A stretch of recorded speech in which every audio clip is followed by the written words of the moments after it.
जय हिंद दोस्तों। आप लोगों का हमारे यूट्यूब चैनल पर स्वागत है। आशा करते हैं आप लोग स्वस्थ होंगे और आप लोगों की पढ़ाई अच्छे तरीके से चल रही होगी। आज हम लोग बीपीएससी, डीएसओ या एडी से संबंधित जितने भी महत्वपूर्ण प्रश्न होंगे उनको हम लोग करवाएंगे। यदि आप लोगों को पीडीएफ चाहिए तो आप हमारे टेलीग्राम चैनल से जुड़ जाइए। हमारे टेलीग्राम चैनल का नाम है स्टूडेंट पॉइंट सेंटर। तो चलिए शुरुआत करते हैं आज के प्रैक्टिस पेपर को। पहला प्रश्न है, निम्न में से कौन सा अनुच्छेद राजनीति के निर्देशक तत्वों से संबंधित है? इसका आंसर हो जाएगा ऑप्शन सी, अनुच्छेद 39। अनुच्छेद 39 जो है राजनीति निर्देशक तत्वों से संबंधित है। अगला प्रश्न है प्रश्न संख्या 2। इसमें पूछा है कि नंद वंश का अंतिम शासक कौन था? इसका आंसर हो जाएगा ऑप्शन बी, धनानंद। नंद वंश का अंतिम शासक धनानंद था। तो हमारा सही आंसर क्या हो जाएगा? Option B. प्रश्न संख्या 3 में पूछा है कि जलवायु परिवर्तन पर अंतर सरकारी पैनल की स्थापना कब हुई थी? जलवायु परिवर्तन पर अंतर सरकारी पैनल की स्थापना कब हुई थी? तो इसका सही आंसर हो जाएगा ऑप्शन बी, 1988 ईस्वी में हुई थी। प्रश्न संख्या 4 में पूछा कि भारत में प्रथम पंचवर्षीय योजना का उद्देश्य क्या था? भारत में प्रथम पंचवर्षीय योजना का उद्देश्य क्या था? तो इसका आंसर हो जाएगा ऑप्शन सी, कृषि विकास। प्रथम पंचवर्षीय योजना का उद्देश्य था कि कृषि विकास। प्रश्न संख्या 5 में पूछा है कि इसमें कि बाल विवाह निषेध अधिनियम किस वर्ष पारित हुआ? बाल विवाह निषेध अधिनियम किस वर्ष पारित हुआ? तो इसका आंसर हो जाएगा हमारा ऑप्शन सी, सन 2006 में बाल विवाह निषेध अधिनियम पारित हुआ। प्रश्न संख्या 6 में पूछा है कि किसे भारतीय संविधान का वास्तुकार कहा जाता है? किसे भारतीय संविधान का वास्तुकार कहा जाता है? तो हमारा सही आंसर हो जाएगा option C, doctor B R Ambedkar ji को भारतीय संविधान का वास्तुकार कहा जाता है। प्रश्न संख्या 7 में पूछा है कि सत्यमेव जयते शब्द कहाँ से लिया गया है? सत्यमेव जयते शब्द कहाँ से लिया गया है? तो इसका आंसर हो जाएगा ऑप्शन बी, उपनिषद से लिया गया है।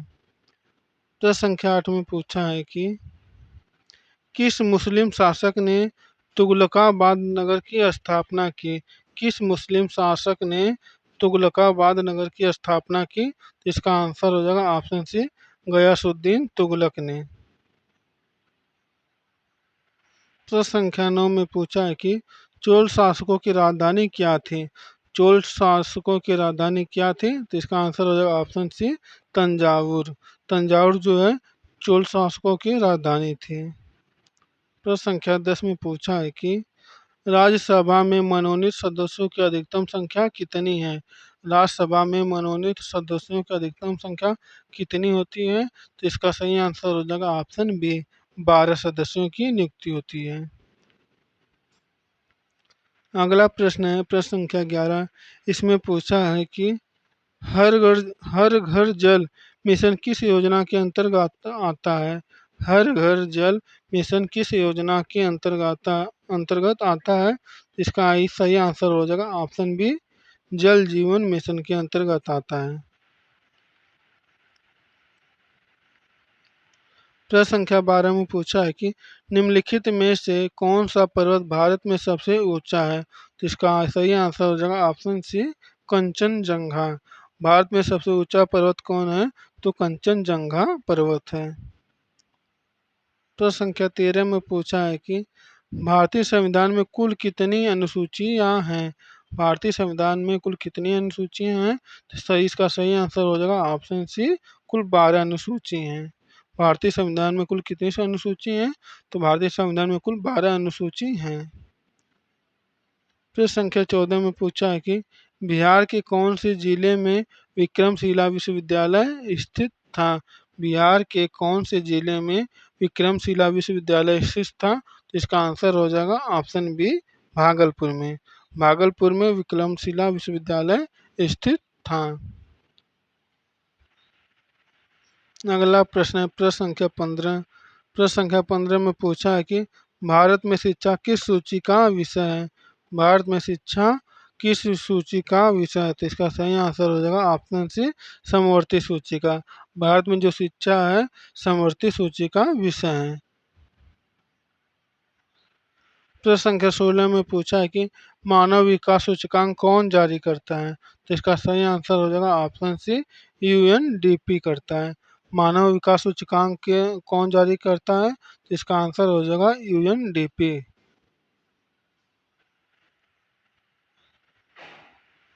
प्रश्न संख्या 17 में पूछा है कि अटल भूजल योजना का उद्देश्य क्या है? तो इसका सही आंसर हो जाएगा ऑप्शन बी, भूजल प्रबंधन। अटल भूजल योजना का उद्देश्य है कि भूजल प्रबंधन करना। प्रश्न संख्या 18 में पूछा है कि मौर्य काल में किस प्रकार का शासन था? मौर्य काल में किस प्रकार का शासन था? तो इसका आंसर हो जाएगा हमारा ऑप्शन डी, केंद्रीकृत। मौर्य काल में केंद्रीकृत प्रकार का शासन था। प्रश्न संख्या 19 में पूछा है कि स्वतंत्र भारत के प्रथम राष्ट्रपति कौन थे? तो इसका सही आंसर हो जाएगा option B, doctor Rajendra Prasad ji थे। स्वतंत्र भारत के प्रथम राष्ट्रपति डॉक्टर राजेंद्र प्रसाद जी थे। प्रश्न संख्या 20 में पूछा है कि शून्यवाद किस दर्शन से संबंधित है?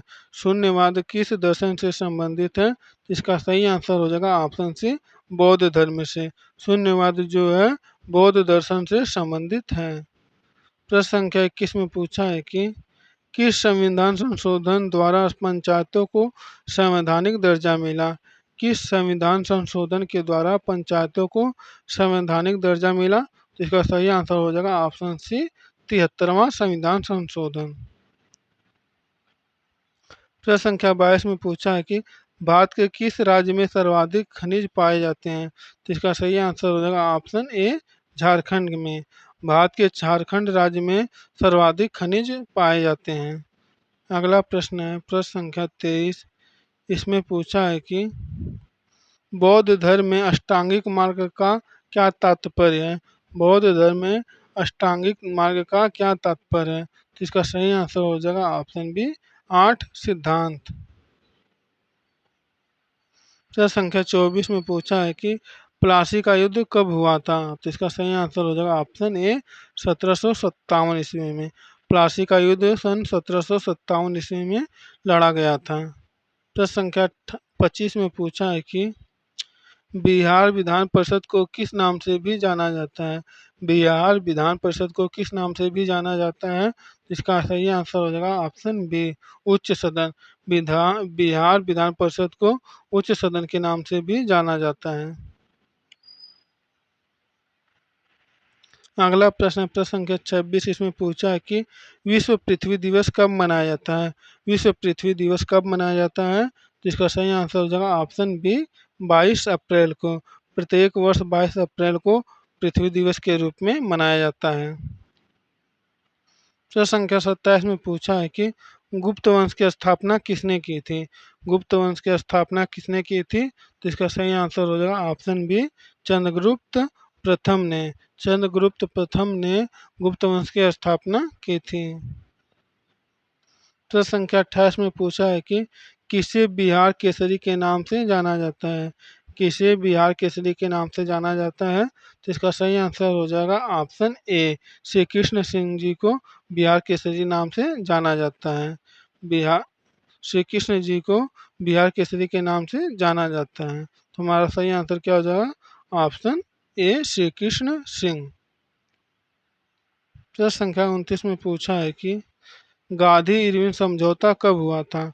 गांधी इरविन समझौता कब हुआ था? इसका सही आंसर हो जाएगा ऑप्शन सी, सन 1931 ईस्वी में हुआ था। प्रश्न संख्या 30 में पूछा है कि निम्न में से कौन भारत का पहला महिला राज्यपाल थे? निम्नलिखित में से कौन भारत का पहला महिला राज्यपाल थे? जिसका सही आंसर हो जाएगा ऑप्शन बी, सरोजिनी नायडू। सरोजिनी नायडू जो थी भारत की पहली महिला राज्यपाल थी। प्रश्न संख्या 31 में पूछा है कि पटना उच्च न्यायालय की स्थापना कब हुई थी? पटना उच्च न्यायालय की स्थापना कब हुई थी? तो इसका सही आंसर हो जाएगा ऑप्शन बी, सन 1916 ईस्वी में हुई थी।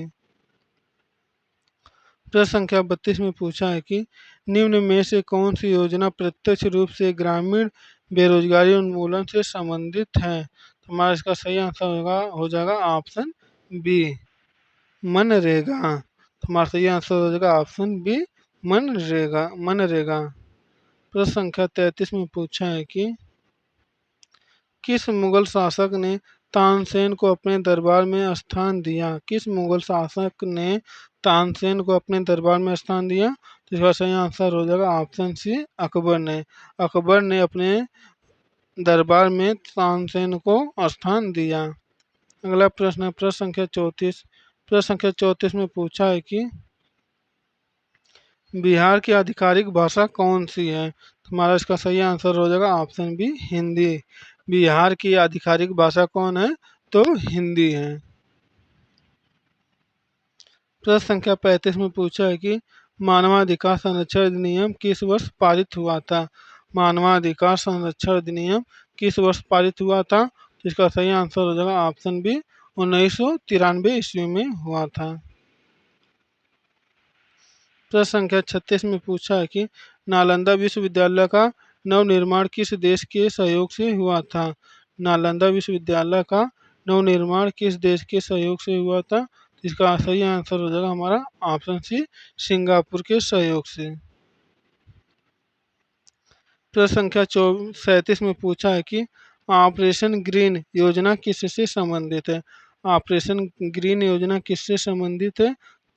तो हमारा सही आंसर हो जाएगा ऑप्शन सी, टमाटर प्याज आलू की कीमत स्थिरीकरण किससे संबंधित है। ऑपरेशन ग्रीन जो है टमाटर प्याज आलू की कीमत स्थिरीकरण से संबंधित है। तो हमारा सही आंसर क्या हो जाएगा ऑप्शन सी।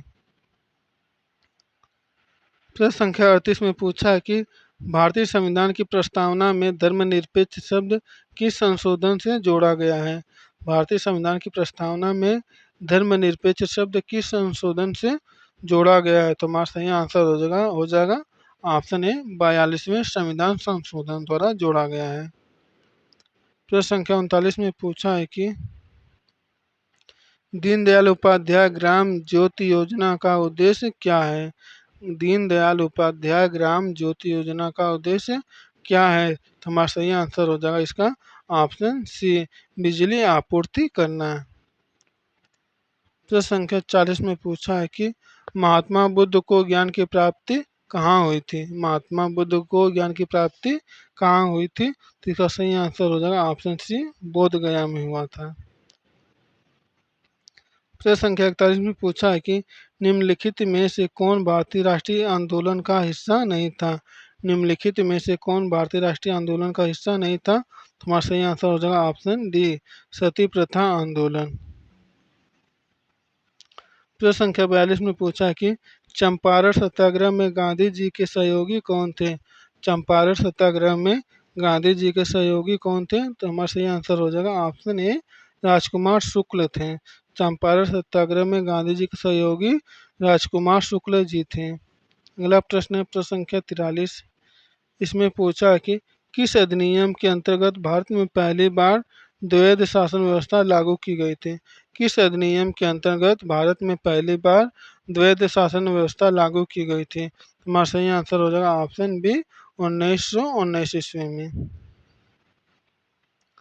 प्रश्न संख्या 44 में पूछा है कि ई श्रम पोर्टल किस उद्देश्य के लिए शुरू किया गया है। ई श्रम पोर्टल किस उद्देश्य के लिए शुरू किया गया है। तो हमारा सही आंसर हो जाएगा ऑप्शन बी, असंगठित श्रमिकों के डेटाबेस हेतु। ई श्रम पोर्टल जो है असंगठित श्रमिकों के डेटाबेस हेतु इसका गठन किया गया है। अगला प्रश्न है प्रश्न संख्या 45। इसमें पूछा है कि गांधी जी ने सविनय अवज्ञा आंदोलन कब शुरू किया था। गांधी जी ने सविनय अवज्ञा आंदोलन कब शुरू किया था। तो इसका सही आंसर हो जाएगा ऑप्शन बी, 1930 ईस्वी में। सविनय अवज्ञा आंदोलन की शुरुआत सन 1930 में की गई थी। प्रश्न संख्या 46 में पूछा है कि चंद्रगुप्त मौर्य के शासनकाल में राजस्व अधिकारी को क्या कहा जाता था। इसका सही आंसर हो जाएगा ऑप्शन बी, समाहर्ता। चंद्रगुप्त मौर्य के शासनकाल में राजस्व अधिकारी को हम लोग समाहर्ता के रूप में जानते हैं। प्रश्न संख्या 47 में पूछा है कि राष्ट्रीय महिला आयोग की स्थापना कब हुई थी? इसका सही आंसर हो जाएगा सन 1992 ईस्वी में। हमारा सही आंसर क्या हो जाएगा? ऑप्शन बी 1992 ईस्वी में किया गया था।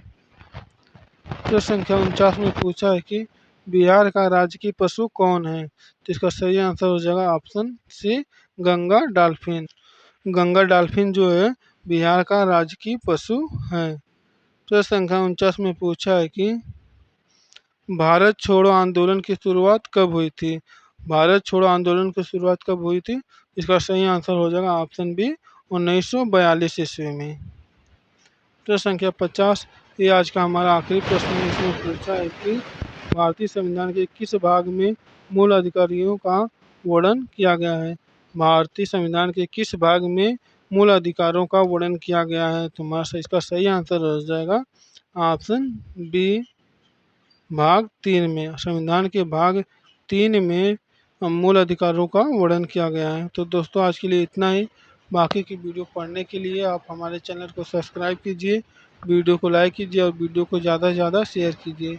यदि आप लोगों को यह PDF चाहिए तो आप हमारे टेलीग्राम चैनल से जुड़ जाइए। हमारे टेलीग्राम चैनल का नाम है स्टूडेंट पॉइंट सेंटर। तो आज के लिए बस इतना ही। जय हिंद, जय भारत।